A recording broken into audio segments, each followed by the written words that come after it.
کوئی یہ مسئلہ بہت اہم ہے, لوگ بہت پوچھتے ہیں, پہلے بھی ریکارڈ کرا چکا ہوں.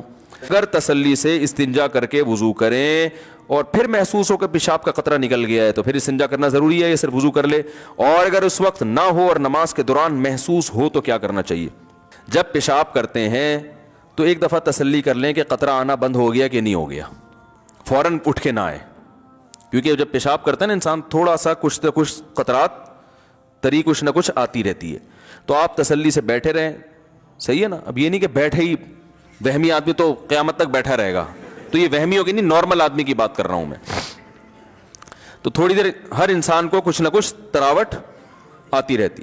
تو جب تسلی ہو گئی کہ بھئی اب قطرہ آنا بند ہو گیا ہے, پانی ڈالیں اور پتلی گلی سے نکل لیں. نکلنے کے بعد اب محسوس پہ توجہ, کیونکہ آپ جتنا محسوس کریں گے اتنا زیادہ محسوس ہوگا.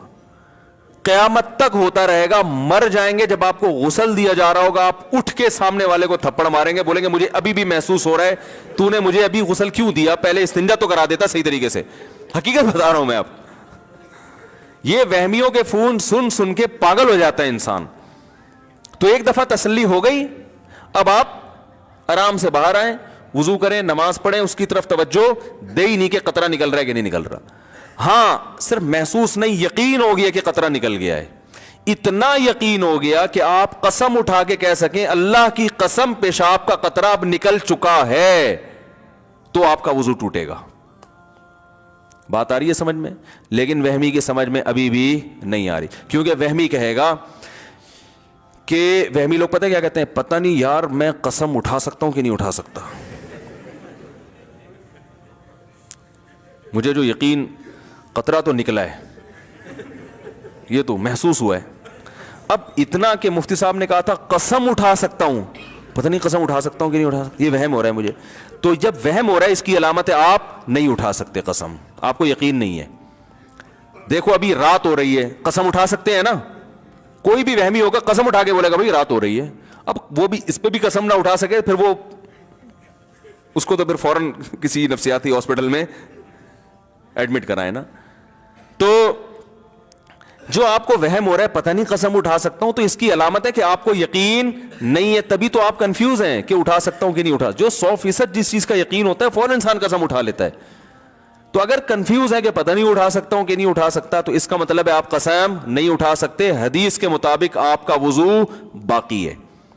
اب آپ جا کے بلا وجہ شلواریں چیک کر کے اپنا ٹائم ضائع کرتے رہو اور وسوسے میں آتے رہو, تو وہی بات ہے کہ یہ آپ کی اپنی ٹینشن ہے, یہ ٹینشن شریعت نے آپ کو نہیں دی ہے. شریعت کا حکم یہ ہے کہ ایک دفعہ جب یقین ہو گیا کہ قطرے آنا بند ہو گئے ہیں, تو اب جب تک 100% یقین نہیں ہوگا قطرے نکلنے کا, اس وقت تک آپ کا وضو برقرار رہے گا. اب وہمی ایک اور مسئلے کا شکار ہوتا ہے. وہمی کہتا ہے ٹھیک ہے مجھے یقین نہیں ہے کہ قطرہ نکلا ہے, لیکن پاسبل تو ہے کہ نکل گیا ہوں. سمجھ رہے ہیں؟ یہ وہمیوں کو ہوتا ہے. اگر بالفرض نکل گیا ہوا تو وضو تو ٹوٹ گیا, پھر نماز تو نہیں ہوئی.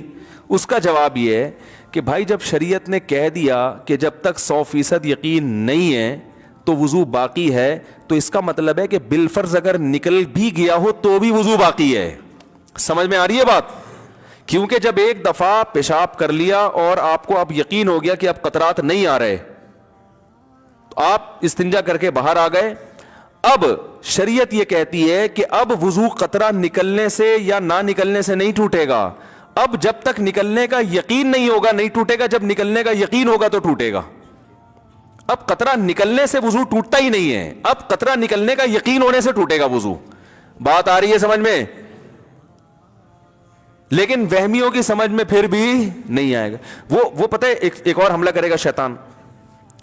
شیطان یہ کہے گا کہ دیکھو بھائی اصل میں جو حکم تھا نا وہ تو قطرہ نکلنے سے, پہلی دفعہ تو جب پیشاب کیا تو قطرہ نکلا تو وضو ٹوٹا نا.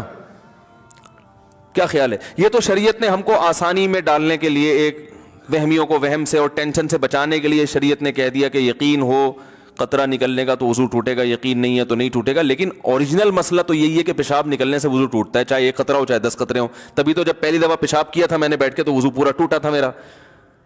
تو اس کا مطلب ہے کہ اصل تو وہی ہے.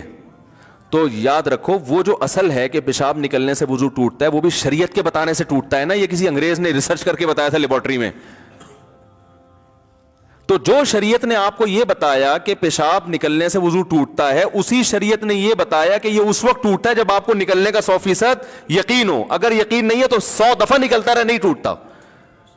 یہ کوئی میڈیکل سائنس کی رپورٹ تھوڑی ہے کہ پیشاب نکلنے سے وضو ٹوٹ جاتا ہے ہے بھائی. اس کے بعد بھی اگر کسی وہمی کی سمجھ میں مسئلہ نہیں آیا تو پھر یہ پولیس کا کیس ہے سیدھا سیدھا, بشرطے کہ جو پولیس آپ کا علاج کرے گی وہ خود وہمی نہ ہو, یہ ضروری. تو یہ پیشاب کا بھی یہی حکم ہے, اسی طرح ہوا خارج ہونے کا بھی یہی ہے. بعض لوگوں کو وہم ہوتا ہے پتہ نہیں ہوا جب 100% یقین ہو گیا کہ ہوا خارج ہو گئی ہے تو وضو ٹوٹے گا, جب تک 100% یقین نہیں ہے وضو نہیں ٹوٹے گا. سمجھ رہے ہیں؟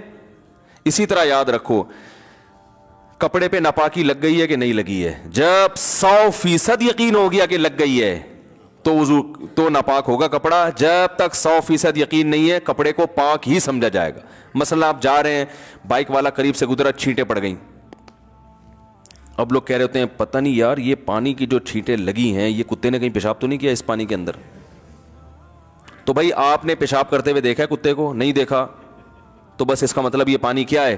پاک ہے. حضرت عمر رضی اللہ تعالیٰ عنہ ایک سفر میں تھے, پانی ختم ہو گیا, لوگوں کو وضو کی ضرورت تھی, ایک تالاب میں پانی نظر آیا, چھوٹا سا تالاب تھا. تو کسی نے جا کے تحقیق کرنا شروع کر دی کہ اس میں کہیں کتے نے پانی منہ تو نہیں ڈالا. حضرت عمر کو غصہ آیا, فرمایا اب ہی منہ ما اب ہم اللہ, جس چیز کو اللہ نے چھپا دیا اس کو چھپائے رکھو. ہم نے تو نہیں دیکھا نا, بلا وجہ ہم تو یہی سمجھیں گے پاک ہے بھائی. اب تحقیق کر کر کے کتے کو منہ ڈلوا دو اس کے اندر, سب مصیبت میں پڑ جائیں گے. کہاں پانی تلاش کرتے, 1 میل دور پانی ہو تو وضو تیمم جائز تھوڑی ہے, 1 میل کون تلاش کرے گا پانی بیٹھ کے. تو اس لیے شریعت کا حکم ہے بھائی جو چیز پاک ہے, ہر چیز پاک ہے جب تک ناپاک ہونے کی دلیل نہ ہو. سمجھ رہے ہیں؟ اسلامی ملکوں میں گوشت حلال ہے جب تک حرام ہونے کی دلیل نہ ہو. آپ قصائی سے گوشت لے کر آتے ہیں, حلال ہے بھائی. کوئی کہے یار ہو سکتا ہے قصائی نے اللہ کا نام نہ لیا ہو, تو بھائی جب تک 100% یقین نہیں ہوگا کہ اللہ کا نام نہیں لیا ہم اس کو حلال ہی سمجھیں, کیونکہ اسلامی کنٹری ہے یہاں اللہ کا نام لیا جاتا ہے. ہاں غیر مسلم کنٹری میں حرام سمجھا جائے گا جب تک 100% یقین نہ ہو کہ اللہ کا نام لیا گیا. تو شریعت کا اصول ہے بقاء ما کان علی ما کان, جو چیز جیسی تھی ویسی ہی سمجھی جائے گی. اس کے خلاف اس وقت ہوگا جب اس کی مخالفت کی مضبوط دلیل ہو, وہم سے نہیں ہے. کئی لوگ طلاق کا مسئلہ پوچھتے ہیں, میں نے 2 طلاقیں دی ہیں یہ 3 میں بھول گیا, تو ہم کہتے ہیں 2 ہو گئی ہیں, تیسری نہیں ہوئی ہے, کیونکہ طلاق میں اصل ہے کہ نہیں ہو. جب تک ہونے کا یقین نہیں ہوگا طلاق واقع نہیں ہوگی. بعض لوگ کہتے ہیں پتہ نہیں مجھے وہم ہے میں نے بیوی کو طلاق دی ہے کہ نہیں دی ہے. ہم کہتے ہیں بھائی اصل یہ ہے کہ نہیں دی. جب 100% یقین ہو, قسم اٹھا کے بولو کہ میں نے دی ہے تو ہوگی, ورنہ نہیں ہوگی. تو خام خواہ ملنا لوگ وہم میں پڑے ہوئے ہیں کہ یار وہ پتہ نہیں ہو گئی کہ نہیں, دی ہے کہ نہیں دی ہے میں نے. او بھائی دی ہوتی تو ساری دنیا کو پتہ چلتا ہے, ایسے تھوڑی ہو جاتا, بیگم نہیں چھوڑتی تمہیں, تو ایسے تھوڑی ہوتا ہے وہم. تو یہ ایک علاج ہے وہم کا, اور شریعت نے بھی بتایا ہے کہ جو چیز جیسی ہے ویسی ہی سمجھی جائے گی. اس کے اچھا اسی طرح یاد رکھو انسانوں میں اصل یہ کہ سارے انسان اچھے ہیں. سمجھ میں آ رہی ہے بات؟ جب تک برے ہونے کی کوئی اتنی مضبوط دلیل نہ ہو کہ آپ قسم اٹھا کے بول سکو کہ اس آدمی میں یہ برائی ہے, اس وقت تک اس کو برا سمجھنا بھی جائز نہیں. حتیٰ کہ آپ نے اس کی برائی دیکھ لی اور اس میں اس بات کا کوئی لاجک بنتی ہے اس کی کہ ممکن ہے یہ ہو, ممکن ہے یہ. جیسے آپ نے کسی کو کسی خاتون کے ساتھ کھڑا ہوا دیکھ لیا کہ ہوٹل میں چپکے سے دیکھا کہ کسی لڑکی کے ساتھ بیٹھا ہوا ہے, تو عین ممکن ہے شادی کی بھی ہو اس نے. کیا خیال ہے؟ آپ کہیں گے بھائی شادی ہے تو ان کی عمر 48 سال ہے, میری 48 نہیں ہے, پہلے بتا دوں میں کہ آپ سمجھ میں اپنی مثالیں دے رہا ہوں. اب مسئلہ یہ ہوا آپ نے کسی کو کسی لڑکی کے ساتھ دیکھ لیا, عین ممکن ہے بھائی بیوی ہو نا, یہ تو امکان تو ہے نا. آپ کہہ سکتے ہیں اس کی بیوی کو تو میں جانتا ہوں, ہو سکتا ہے چھپ کے ایک اور شادی کی بھی ہو. تو جب تک اچھے محمل پر اس کو پھیرنا ممکن ہے, شریعت آپ کو بدگمانی کی اجازت نہیں دیتی. اور ہمارے ہاں سگی بیوی کے ساتھ بیٹھا ہوا ہوتا ہے, 2 بچے بھی ہوتے ہیں, بدگمان عورتیں یار کسی سے بھی پکڑ لیے ہوں گے لوگوں کو بیوقوف بنانے کے لیے. کیا خیال ہے؟ ورنہ یہ بیگم کے ساتھ قائد اعظم کے مزار پہ کیا کر رہا ہے؟ یہ صرف قائد اعظم کا مزار ہونا اس کی علامت ہے کہ یہ ڈیٹ مارنے آیا ہے. بھائی شریف لوگ بیوی کے ساتھ قائد اعظم کے مزار بھی جا سکتے ہیں اور کہیں بھی جا سکتے ہیں. تو اس لیے شریعت کا حکم یہ ہے کہ جب تک اچھا گمان کسی بھی درجے میں رکھنا پاسبل ہو, آپ کو برا گمان رکھنے کی اجازت نہیں ہے. جب اللہ کا حکم ہے تو فالو کرو نا بھائی اس کو.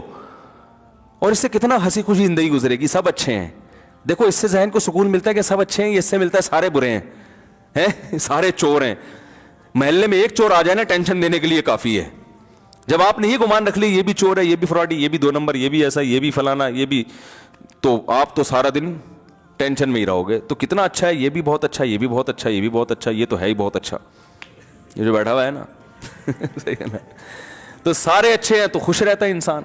ہاں معاملات کرتے ہوئے چھان پھٹک کے, پیسے دیتے ہوئے آدمی اس کا لیبارٹری ٹیسٹ کروا لے کہ یار پیسے لے کے بھاگنا, اس میں معاملات میں شریعت نے حکم دیا کہ بہت چھان پھٹک کے معاملات کرو. تو اس لیے اچھا گمان رکھنا چاہیے. اور اچھا گمان میں یہ بھی ہے کہ وضو نہیں ٹوٹا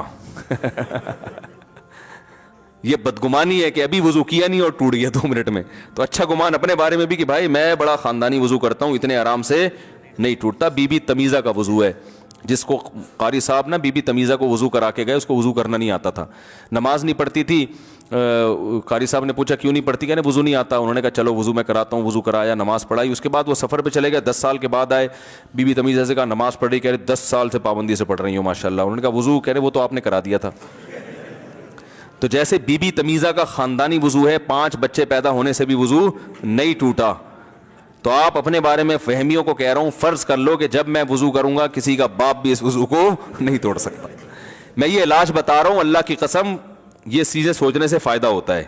ان چیزوں کا علاج نفسیاتی ڈاکٹروں کے پاس نہیں ہوتا, ٹھیک ہے نا, کیونکہ بعض نفسیاتی ڈاکٹروں کا وہم ہو جاتا ہے کہ ہمارا وضو نہیں ہے. گزارش ہے کہ تشہد میں انگلی کی کن الفاظ پہ اٹھانی چاہیے, 1 مرتبہ اٹھانی چاہیے یا 1 سے زائد مرتبہ, اور یہ انگلی اٹھانا سنت ہے یا واجب یا مستحب؟ یہ مستحب عمل ہے. کلمہ توحید پر انگلی اٹھانے کا حدیث میں تذکرہ ہے, اشہدو ان لا الہ الا اللہ. وہ ہمارے جو مشہور انجینئر صاحب ہیں انہوں نے دعویٰ کیا کہ کسی حدیث میں نہیں ہے کہ لا الہ پہ انگلی اٹھائی جائے, الا اللہ پہ گرائی جائے. تو وہ جب میں نے ارادہ کیا تھا نا کہ سامنے فیس ٹو فیس بات ہوگی, تو میں وہ حدیث کا بھی حوالہ انشاءاللہ پیش کروں گا کہ آپ کہہ رہے تھے نہ کوئی صحیح حدیث ہے نہ کوئی ضعیف. دعوے کر کے نا, تو دعوے کرنے ہی نہیں چاہیے انسان کو, اتنے جب کیے ہیں تو پھر ان کو جب فیس تو کرو نا ان دعووں کو. تو میں کہہ رہا ہوں کہ میں بیٹھ کے آپ کو حوالہ بتاؤں گا. تو میں اب یہ ویڈیو نہیں بنا سکتا یہاں بیٹھ کے, کیونکہ ویڈیو پھر وہ گڑبڑ ہو جاتی ہے, وہ گھما دیں گے بات کو.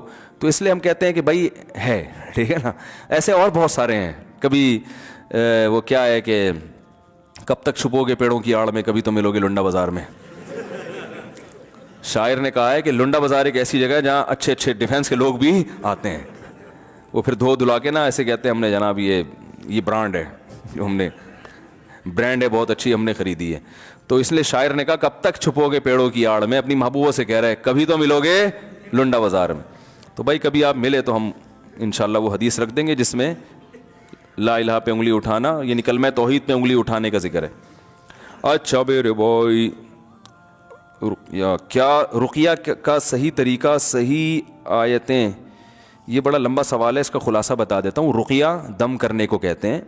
تو سورہ فاتحہ کر کے بھی رقیہ کیا جا سکتا, آیت الکرسی بھی رقیہ ہے, اور سورہ بقرہ کی آخری آیتیں, کسی پہ جن ہونا یا جادو نظر وزر, تو یہ آیتیں پڑھنے سے فائدہ ہوتا ہے, سمجھ رہے ہیں. اور نظر کی تو سب سے بہترین دعا ہے اعوذ بکلمات اللہ التامہ من کل شیطان وہامہ ومن کل عین لامہ, سمجھ رہے ہیں. مفتی صاحب آپ کے بال بہت اچھے ہو گئے ہیں, کیا راز ہے؟ میرے بال بہت گر رہے ہیں, سامنے سے خالی ہو گئے ہیں, کوئی حل بتائیں. بال جو ہے نا یہ موروثی ہوتے ہیں, یاد رکھو, قدرت کی طرف سے ہوتے ہیں, ابا دادا سے چلتے آ رہے ہوتے ہیں. میرے داڑھی کے بال جھاڑ بھجکڑ ہیں, اور بہت سے بال میرے داڑھی کے سفید بھی ہو گئے, سر کے بال سفید نہیں ہوئے, بالکل کالے ہیں. تو یہ باپ دادا سے, میرے ابا کے بال بھی سر کے بہت خاندانی بال تھے. تو یہ قدرتی چیزیں ہوتی ہیں, یہ زیادہ چینج نہیں ہو سکتی, تھوڑی بہت ان میں دائیں بائیں ہو سکتا ہے, زیادہ نہیں ہو سکتی. باقی میرے تو بالکل ایئرپورٹ تھا, کالے تو اب بھی ہے, پہلے بھی تھے. وہ ایئرپورٹ کیسے ختم ہوا, اس پہ گھاس کیسے ہوگی, یہ ایک راز ہے جو کبھی چھاؤں میں ملے تو انشاءاللہ بتائیں گے. کبھی چھاؤں میں ملے تو انشاءاللہ بتائیں گے. اس میں بہت قربانیاں دی گئی ہیں اس کے لیے, ہل چلے ہیں, ٹریکٹر, کھاد ڈلی ہے اس میں, اور بڑی فصلیں اگائی گئی ہیں اس میں باقاعدہ, اور پودے لگے ہیں, سمجھ رہے ہیں نا. پھر اس کے چھڑکاؤ ہوا ہے, بہت اس میں محنت ہوئی ہے بھائی, تب جا کے یہ لہلہاتی فصلیں. اور یہ ہر ایک کے کامیاب بھی نہیں ہے. یہ ٹریکٹر جو چلتا ہے نا, اس کے لیے پہلے سے کچھ تھوڑا سا یعنی صلاحیت بھی ہونی چاہیے بال اگنے کی. بہت سے لوگوں نے کوشش کی ہے لیکن سوائے ذلت کے کچھ بھی حاصل حقیقت نہیں ہوا. میرا سوال یہ ہے کہ میں ایک لڑکی کو پسند کرتا ہوں اور الحمدللہ برسر بھی، لیکن اس لڑکی گھر والوں سے کوئی تعلق نہیں ہے. کبھی وہ لوگ ملے، آپ اصلاح فرمائے، کوئی صورت ہو جائے کہ بھائی پسند کرتے ہیں، گھر والے راضی نہیں ہیں، شادی کرنا چاہ رہے ہیں، یہ پرچہ آپ لڑکی کے ابا کو دے دیں، سمجھ رہے ہیں، یا اس کے گھر والوں کو دے دیں کہ میں پسند کرتا ہوں، آپ لوگ راضی نہیں ہو رہے، سمجھائیں، انشاءاللہ مان جائیں گے. جب یہ سنا تھا کہ غسل کرتے میں ایک بال برابر جگہ بھی خوش رہ جائے تو غسل نہیں ہوگا، تب سے غسل کرنا بہت مشکل ہو چکا ہے. غسل کرنے میں ارے وہاں نکاح پڑھانے جانا ہے، وہ میں سمجھ رہا ہوں یہ کلاس کے لیے آج آپ کیوں آ گئے؟ اچھا کتنے بجے ٹائم دیا ہوا ہے ان کو؟ اوہ ہو، تبھی یہ اشارہ کر رہے ہیں یہ مجھ سے پڑھتے ہیں. تو میں نے کہا آج تو کلاس کی چھٹی ہے، اتوار کا دن ہے، یہ بیان ہوتا ہے نا، تو ان کی کلاس کی چھٹی، تو یہ بار بار یوں کر رہے ہیں کہ میری کلاس آئے ہو. تو مجھے غصہ آ رہا ہے کہ ان کی کلاس آج ہے نہیں، یہ خام خواہ. مجھے بھی یاد ہے ان کو کہیں نکاح پڑھانے جانا ہے میں نے. تو بھائی پھر یہ اگلی دفعہ وہ دولہا افورڈ نہیں کر سکتا تاخیر جو ہے نا. جزاک اللہ.